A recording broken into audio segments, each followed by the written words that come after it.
Progress. Assalamualaikum warahmatullahi wabarakatuh. Alhamdulillah alladzi hadana lihada wa ma kunna linahtadiya laula an hadanallah. Asyhadu an la ilaha illallah wahdahu la syarikalah wa asyhadu anna Muhammadan abduhu wa rasuluhu la nabiyya ba'dah. Allahumma salli wa sallim wa barik ala Muhammad wa ala alihi wa sahbihi wa man tabi'ahum bi ihsanin ila yaumil qiyamah. Amma ba'd.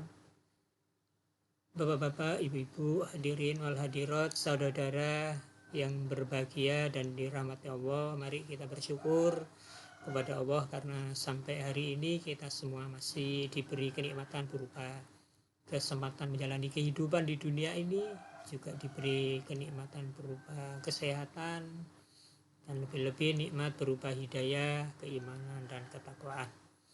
Mudah-mudahan dengan bersyukur Allah akan menambah nikmatnya lebih banyak dan lebih baik lagi kepada kita semua. Amin ya rabbal alamin. Bapak-bapak, ibu-ibu, hadirin wal hadirat, saudara yang berbahagia, di antara pembicaraan atau materi terkait tentang fikih Ramadan atau fikih ibadah di bulan Ramadan, yaitu kita berbicara tentang hukum, syarat wajib ataupun syarat sahnya berpuasa di bulan Ramadan. Kalau kita berbicara tentang hukum berpuasa bulan Ramadan, ayat yang difirmankan oleh Allah di dalam surat Al-Baqarah ayat 183 sampai 185, di situ disebutkan secara sharih, secara jelas, A'udzubillahi minasyaitonirrajim, ya ayyuhalladzina amanu kutiba alaikumussyiyam. Wahai orang-orang yang beriman, diwajibkan kepada kalian, ditetapkan kepada kalian untuk berpuasa. Nah, di ayat ini kejelasan berpuasa masih umum, kemudian ditegaskan di dalam ayat 184, yaitu ayyamam ma'dudat, bahwa ketetapan berpuasa yang diberikan oleh Allah itu adalah dalam beberapa hari yang telah ditentukan. Nah, beberapa hari yang telah ditentukan itu kapan? Di ayat 185 disebutkan Syahrul Ramadan, yaitu pada bulan Ramadan. Sehingga dengan demikian, bapak-bapak, ibu-ibu, hadirin wal hadirat yang dirahmati Allah, dengan 3 ayat surat Al-Baqarah tersebut jelas bagi kita bahwa Allah telah memerintahkan kepada orang-orang yang beriman untuk melakukan ibadah asyam, ibadah puasa dalam beberapa hari yang ditentukan, yaitu selama 1 bulan penuh di bulan Ramadan. Untuk mempertegas ayat yang difirmankan Allah itu, Rasulullah Shallallahu Alaihi Wasallam menyampaikan sabdanya seperti yang diceritakan oleh sahabat Abi Hurairah. Rasulullah menyatakan, atakum Ramadhanu syahrum mubarak, farodo Allahu azza wa jalla alaikum syiyamah. Jadi Rasulullah mengatakan bahwasanya atakum Ramadan, telah datang kepada kalian bulan Ramadan, syahrum mubarak. Nah, bulan Ramadan itu adalah bulan yang penuh keberkahan. Faradallahu azza wa jalla alaikum syiyamah. Nah, Allah azza wa jalla telah mewajibkan, memfardukan kepada kalian untuk berpuasa di dalamnya. Nah, ini adalah landasan yang sore, landasan yang jelas yang disebut di dalam Al-Quran dan hadis Rasulullah. Nah, bapak-bapak, ibu-ibu, dengan mengacu pada dalil ayat dan juga hadis dari Rasulullah di atas, maka bisa kita simpulkan bahwa hukum puasa Ramadan itu pada dasarnya adalah masyru'. Apa yang dimaksud dengan masyru'? Masyru' itu disyariatkan. Jadi masyru' itu berarti ditentukan ya, perintahnya, jadi disyariatkan. Yang para ahli fikih kemudian menyatakan bahwa pensyariatan puasa di bulan Ramadan ini sifatnya adalah fardu atau wajib. Nah, oleh karena itu dari sinilah kemudian muncul apa yang oleh para ahli fikih dikatakan sebagai syarat wajib puasa. Nah, kepada siapa puasa Ramadan itu diwajibkan, Bapak Ibu, saudara yang berbahagia? Tentu kepada semua orang Islam, baik laki-laki maupun perempuan. Jadi syarat wajib yang pertama bagi orang yang berpuasa Ramadan itu adalah ya Islam, orang Islam. Kalau orang yang tidak Islam ya tidak ada kewajiban. Kalau dia mau ikut berpuasa ya terserah dia, tapi tidak ada kewajiban bagi orang yang belum berislam itu untuk berpuasa di bulan Ramadan. Jadi syarat wajibnya yang pertama itu adalah ya Islam. Bahkan ada yang lebih spesifik mengatakan tidak hanya Islam, iman. Karena yang tadi yang dipanggil adalah orang-orang yang beriman. Tapi kita tidak usah memperdebatkan apakah Islam dan iman itu beda. Yang penting adalah orang itu Muslim ataupun Muslimah. Nah, Muslim yang bagaimana yang diperintahkan, diwajibkan tadi berpuasa, yaitu Muslim yang laki-laki dan Muslim yang perempuan atau Muslim dan Muslimah yang telah mukallaf. Jadi mukallaf, apa yang dimaksud dengan mukallaf itu? Atau mumayyiz, ya, ada yang menyebut mumayyiz, ada yang menyebut mukallaf. Syarat seseorang itu dikatakan mukallaf apabila dia telah dewasa secara biologis, ya, dewasa secara jasmania. Yang dewasa secara jasmania ini bagi seorang wanita ditandai dengan telah mengalami menstruasi atau haid. Nah, kemudian yang laki-laki itu tanda bahwasanya dia telah memasuki masa dewasa, masa balik, itu adalah telah mengalami mimpi basah. Mimpi basah di sini bukan berarti ngompol, ya, ngompol dalam arti PAK itu ya keluar air kencing, tapi mimpi basah di sini maksudnya adalah dia mengalami mimpi melakukan hubungan layaknya suami istri. Ya, jadi dia melakukan hubungan layaknya suami istri sehingga dia kemudian mengeluarkan air mani, makanya kemudian menjadi basah. Jadi inilah tanda seorang laki-laki memasuki masa dewasa atau masa balik. Nah, jika ya dia sudah memasuki masa balik seperti itu, maka laki-laki maupun perempuan ini memenuhi syarat pertama sebagai seorang mukallaf. Tapi tidak kemudian dia harus langsung berpuasa ketika syarat mukallaf yang kedua yaitu akil, ya, sehat akalnya tidak terpenuhi.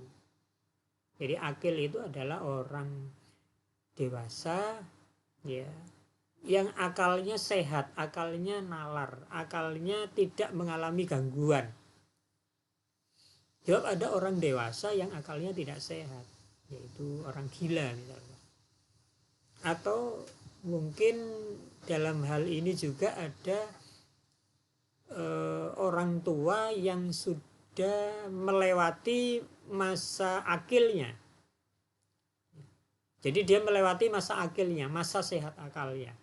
Sehingga dia kemudian kembali kepada masa keadaan akalnya itu seperti ya anak-anak lagi.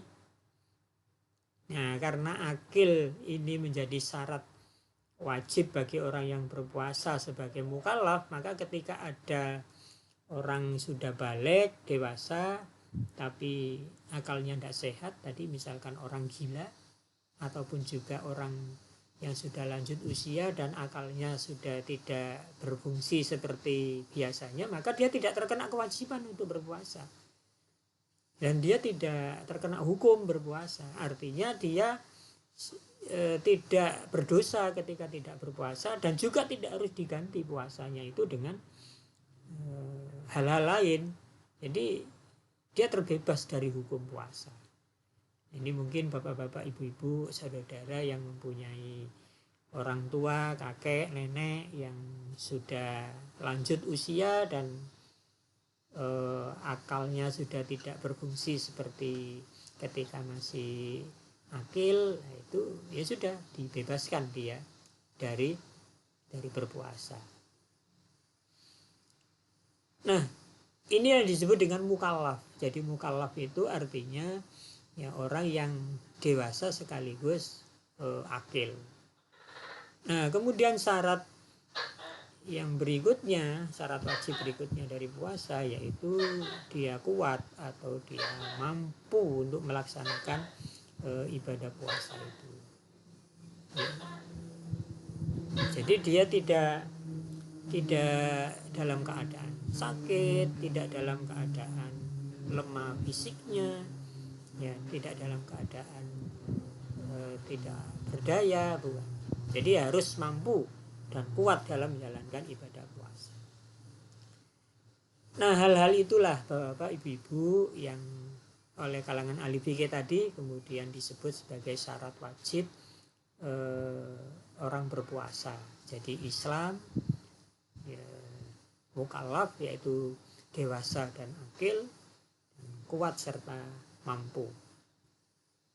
Bapak, ibu-ibu, hadirin wal hadirat yang dirahmati Allah, terkait dengan syarat wajib dan syahnya puasa ada sedikit ya perbedaan ya, di antara kalangan ahli fikih. Jadi ada yang memasukkan ya keadaan suci dari haid dan nifas bagi kaum wanita menjadi bagian syarat wajib ataupun sahnya ibadah puasa. Jadi suci dari haid dan nifas. Tapi ada juga yang mengatakan tidak harus suci, tapi yang penting selesai dari haid ataupun nifas. Ya. Jadi kalau dia sudah selesai dari haid dan nifas, nah itu sudah punya kewajiban untuk berpuasa. Kan tapi yang kita coba untuk kaji yaitu pandangan yang menyatakan bahwa suci dari haid dan nifas itu menjadi syarat wajib bagi orang yang berpuasa. Sehingga dengan adanya syarat wajib dan sah yang seperti itu, yaitu wanita yang telah selesai haid atau nifasnya tapi belum bersuci, ya dia belum mandi junub, maka puasanya menjadi tidak sah. Jadi dia harus suci dulu, karena syaratnya tadi suci dari haid dan nifas. Kalau dia belum suci, ya tidak sah puasanya. Nah, begitu juga dengan keadaan seseorang yang di malam harinya ya mengalami junub, ya, tapi saat subuh itu belum bersuci, ya belum mandi junub, ya maka puasanya menjadi tidak sah. Karena tadi suci dari hadas menjadi syarat sahnya puasa atau syarat wajib puasa. Bahkan bapak-bapak, ibu-ibu, saudara yang berbahagia, dari adanya syarat suci dari hadas yang menjadi syarat wajib puasa inilah kemudian muncul tradisi mandi sebelum memulai berpuasa bulan Ramadan. Mungkin dulu tradisi ini dimaksudkan untuk membersihkan jasmania kita, membersihkan rohani kita sebelum kita berpuasa, sehingga diajarkan ya, tradisi mandi ya, karena tadi harus suci dari hadas ya, sehingga sebelum memulai berpuasa di bulan Ramadan itu melakukan mandi. Dan bahkan di masyarakat kemudian berkembang tradisi yang namanya padusan ya, jadi ada tradisi padusan yang cukup populer di masyarakat Jawa misalkan sebelum masuk bulan Ramadan. Nah, lantas bagaimana Bapak Ibu sebenarnya terkait dengan syarat harus suci dari hadas bagi orang yang berpuasa Ramadan itu? Apakah memang demikian adanya? Mari ya, kita simak di dalam Al-Quran surat Al-Baqarah ya, surat 2 ayat 187. Allah Subhanahu wa taala berfirman, "Fal'ana basiruhunna wabtaghu ma kataballahu lakum wa kulu washrabu hatta yatabayyana lakumul khaytul abyadu minal khaytil aswadi minal fajr." Kata Allah, "Fal'ana basiruhunna," maka sekarang di waktu malam campurilah mereka. "Wabtaghu ma kataballahu lakum," dan carilah apa yang telah ditetapkan Allah untukmu. "Wa kulu washrabu," makan dan minumlah. "Hatta yatabayyana lakumul khaytul abyadu minal khaytil aswad," hingga terang bagimu benang putih dan benang hitam minal fajr, yaitu fajar. Membaca ayat ke-187 surat Al-Baqarah ini ada makna yang tersirat di dalamnya, yaitu bahwa batas seseorang boleh melakukan hubungan suami istri di malam bulan Ramadan adalah ketika fajar telah tiba. Ya, jadi begitu fajar tiba ya itulah batas akhir seseorang boleh melakukan hubungan suami istri di malam bulan Ramadan. Nah, dengan demikian ada konsekuensi. Apa konsekuensinya? Berarti waktu bersucinya ya tentu setelah fajar, karena batasnya adalah fajar, maka berarti bersucinya itu adalah setelah fajar. Nggak mungkin batasnya fajar kok bersucinya dilakukan sebelum fajar, ya. Pasti setelah fajar. Nah, konsekuensi waktu bersuci bagi orang yang junub setelah fajar dari makna ayat tersebut itu pernah dipraktekkan oleh Rasulullah SAW. Apa prakteknya? Di dalam satu riwayat yang disampaikan oleh Ibunda Aisyah radhiyallahu anha, beliau berkata, "Qad kana Rasulullah sallallahu alaihi wasallam yudrikuhul fajru fi Ramadhana wa huwa junubum min ghairi khulumin fayaktasilu wa yasum." Kata Ibunda Aisyah, sungguh Rasulullah SAW itu pernah menjumpai waktu fajar di bulan Ramadan dalam keadaan junub, bukan karena mimpi basah. Artinya beliau dalam keadaan junub karena melakukan hubungan suami istri. Kemudian beliau Rasulullah SAW mandi. Artinya mandinya ini adalah tadi waktu fajar karena sudah menjumpai waktu fajar. Dan beliau tetap berpuasa. Hadis rawahu Imam Muslim. Nah, bapak-bapak, ibu-ibu, hadirin wal hadirat, saudara yang berbahagia, dengan mengambil makna tersirat surat Al-Baqarah ya, ayat 187 dan praktek dari Rasulullah SAW tersebut, maka dapat dipahami bahwa suci dari hadas tidaklah menjadi syarat wajib atau syahnya puasa. Suci dari hadas hanya menjadi syarat syahnya atau syarat wajib ibadah sholat. Jadi dalam kaitannya dengan syarat wajib dan juga syarat sah puasa tidak diharuskan suci dari hadas. Sehingga satu, menjelang puasa Ramadan tidak perlu repot-repot mengadakan ritual sesuci berupa padusan ataupun mandi besar ataupun keramas yang dalam prakteknya justru bisa menimbulkan kemadorotan, kemaksiatan. Mengapa? Karena ya tradisi ritual padusan itu kebanyakan dilakukan di tempat terbuka, bahkan bercampur antara laki-laki dan wanita. Bisa jadi maksudnya membersihkan hati, membersihkan ruhani kita, tapi karena prakteknya juga tidak benar, bisa-bisa malah justru menimbulkan dosa. Mau berpuasa malah berdosa karena tadi mandi bareng laki-laki perempuan. Nah, tentu tradisi padusan yang berkembang di masyarakat itu bukan merupakan ketentuan di dalam persiapan menjelang ibadah puasa. Jadi saya kira tidak perlulah kita repot-repot tadi mengadakan acara-acara ritual yang sebenarnya tidak diajarkan oleh Rasulullah Shallallahu Alaihi Wasallam.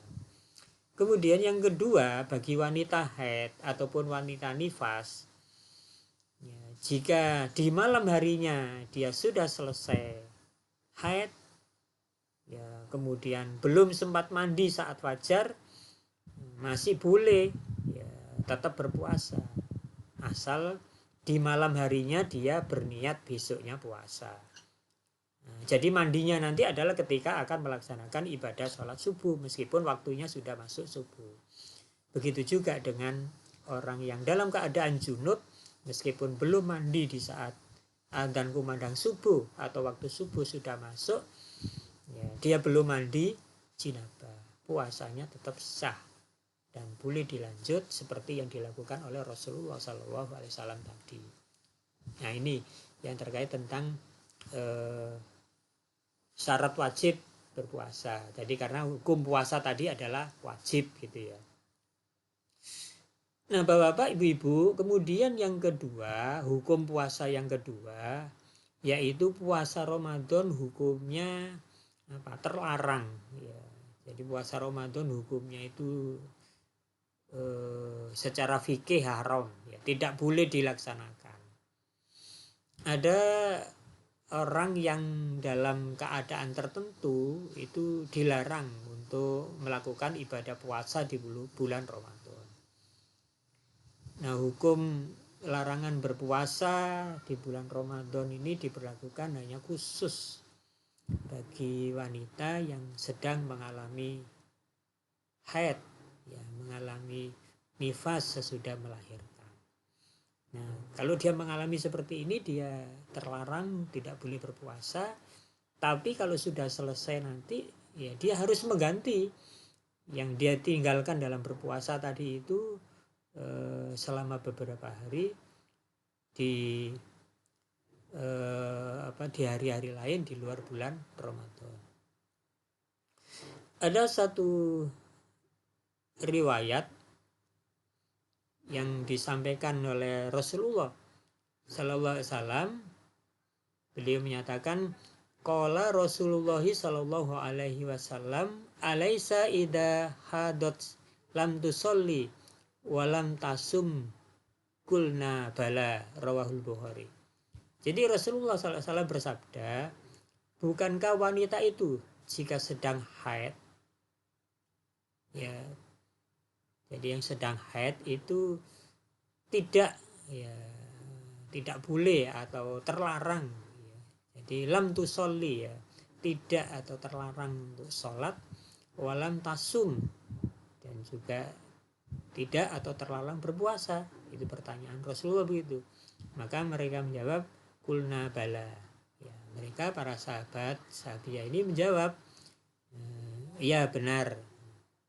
Nah, Bapak, Ibu-ibu, hadirin wal hadirat yang dirahmati Allah, dengan memahami hadis ini, maka kita bisa memahami bahwa ada hukum terlarang berpuasa Ramadan bagi orang-orang tertentu. Nah, orang tertentu adalah wanita yang sedang haid dan wanita yang sedang nifas. Bapak, Ibu, hadirin wal hadirat yang dirahmati Allah. Kemudian hukum puasa yang ketiga. Puasa Ramadan itu hukumnya apa? Rukhsah. Ya, rukhsah. Artinya berpuasa Ramadan itu hukumnya diberi keringanan.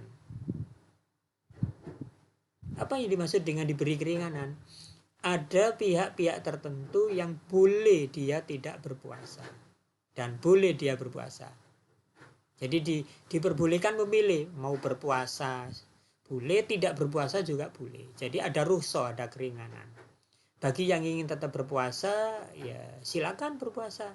Tapi jika tidak berpuasa juga diperbolehkan karena ini rukhsah. Nah, kalau kita baca di dalam surat Al-Baqarah ya, ayat 184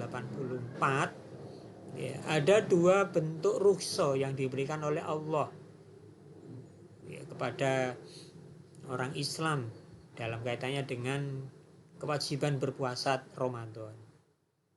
Apa dua bentuk rukhsah itu? Yang pertama yaitu rukhsah boleh meninggalkan puasa dan wajib mengganti, atau dalam bahasa fikih disebut mengqadha, ya, mengganti, membayar puasanya di luar bulan Ramadan. Nah, di dalam surat Al-Baqarah ini disebutkan dengan kalimat faman kana minkum maridon aw ala safarin fa'iddatum min ayyamin ukhar. Faman kana minkum, dan barang siapa di antara kamu maridon ya, mengalami keadaan sakit ya, jadi sakit. Apa yang dimaksud dengan sakit di sini? Sakit di sini maknanya adalah sakit yang sifatnya insidental, sakit yang maknanya mendadak, sakit yang tidak lama gitu ya. Jadi tiba-tiba saja mengalami sakit, misalkan karena makan sahurnya itu menggunakan sambal yang pedas, yang enak, sehingga kemudian besoknya pada waktu berpuasa perutnya mengalami error ya, sehingga sakit diare ya, sampai BAB berkali-kali, cairannya berkurang, badannya menjadi lemas. Nah, orang yang demikian itu boleh dia tidak berpuasa hari itu ya, pada hari itu. Atau mungkin sakit ya demam, atau kalau kemarin misalkan ya kena COVID-19 selama berapa seminggu atau 2 minggu ya, sehingga tidak bisa berpuasa, atau mungkin mengalami kecelakaan sehingga keadaan tubuhnya sakit selama beberapa hari. Nah, sakit-sakit yang seperti itulah yang disebut pada ayat ini maridon di sini maksudnya. Kemudian yang kedua, au ala safarin ya, atau orang yang sedang dalam bepergian ya, jadi bepergian. Apa yang dimaksud dengan bepergian? Bepergian di sini tentu bepergian dalam hal kebaikan-kebaikan ya, bepergian dalam hal yang untuk kemaslahatan, bukan bepergian untuk hal-hal yang tidak baik, bepergian untuk hal-hal kemaksiatan ya. Jadi bepergian terkait tentang jarak bepergian itu tidak tidak menjadi hal yang ditentukan. Yang penting dalam keadaan bepergian, dan bepergiannya itu agak menyusahkan keadaan fisik tubuhnya sehingga menjadi capek, menjadi lemah. Nah, ketika bepergian yang seperti itu, misalkan bepergian menggunakan motor, bepergian menggunakan sepeda, kalau bepergian menggunakan kereta, menggunakan pesawat, itu kan bepergian yang tidak begitu melelahkan ya tubuh kita, sehingga ya kalau dia berpuasa pun masih boleh. Tapi seandainya dia tidak berpuasa pun, karena ayat ini memang menyebutkan au ala safarin, sedang dalam perjalanan bepergian, maka boleh dia tidak berpuasa. Nah, sebagai gantinya fa'iddatum min ayyamin ukhor, maka dia harus mengganti, mengqadha puasanya itu sebanyak hari yang ditinggalkan pada hari-hari yang lain di luar bulan Ramadan. Juga ada hadis dari Rasulullah SAW, beliau bersabda, Innallaha azza wa jalla wa doa anil musafiris sauma wa syatros salati wa anil hamili awil murdi'is saum. Sesungguhnya Allah yang maha perkasa dan maha mulia itu telah membebaskan ya, puasa dan separuh sholat bagi orang yang bepergian. Jadi membebaskan puasa dan membebaskan separuh sholat, berarti dikosor itu ya, bagi orang yang bepergian, dan membebaskan pula dari puasa orang yang hamil dan orang yang menyusui. Nah, ini rukhsah yang diberikan oleh Rasulullah ya. Jadi orang yang diberi rukhsah itu ya, bentuk pertama itu adalah rukhsah orang yang sedang sakit ya, sakit insidentil gitu ya. Kemudian yang kedua, orang yang sedang bepergian jauh atau yang mengalami kesusahan dalam bepergian. Nah, kemudian yang kedua di surat Al-Baqarah ayat yang ke-184 itu juga disebutkan wa 'alal ladzina yutiqunahu fidyatun ta'amu miskin. Dan boleh tidak berpuasa bagi orang-orang yang berat menjalankannya. Berat menjalankannya. Yutiqunahu. Jika mereka tidak berpuasa, boleh dia meninggalkan puasa itu. Tapi diganti dengan fidyatun ta'amu miskin. Ya, wajib menggantinya dengan membayar fidyah, yaitu memberi makan orang miskin. Nah, terkait tentang rukhsah yang kedua ini, rukhsah bagi alladzina yutiqunahu fidyatun ta'amu miskin, akan kita bahas lebih detail di dalam pembahasan fidyah nanti. Nah, bapak-bapak, ibu-ibu, hadirin wal hadirat yang dirahmati Allah, sebagai satu rukhsah, tentu hal itu merupakan satu pilihan, sehingga boleh saja diambil dan boleh ditinggalkan. Hanya saja perlu juga diperhatikan pesan dari Rasulullah SAW di bawah ini yang disampaikan oleh sahabat Abdullah ibnu Umar. Apa kata Rasulullah? Qala Rasulullah SAW, innallaha yuhibbu antu'ta ruhsuhu kama yakrahu ayyu'ta maksiyatuhu. Rasulullah bersabda, Allah senang, suka jika rukhsah keringanannya itu dilaksanakan, sebagaimana Allah benci jika kemaksiatan terhadapnya dilaksanakan. Hadis rawahu Ahmad. Nah, dengan memperhatikan pesan Rasulullah SAW di atas, berarti mengambil rukhsah yang diberikan oleh Allah Subhanahu wa taala itu tentu lebih utama.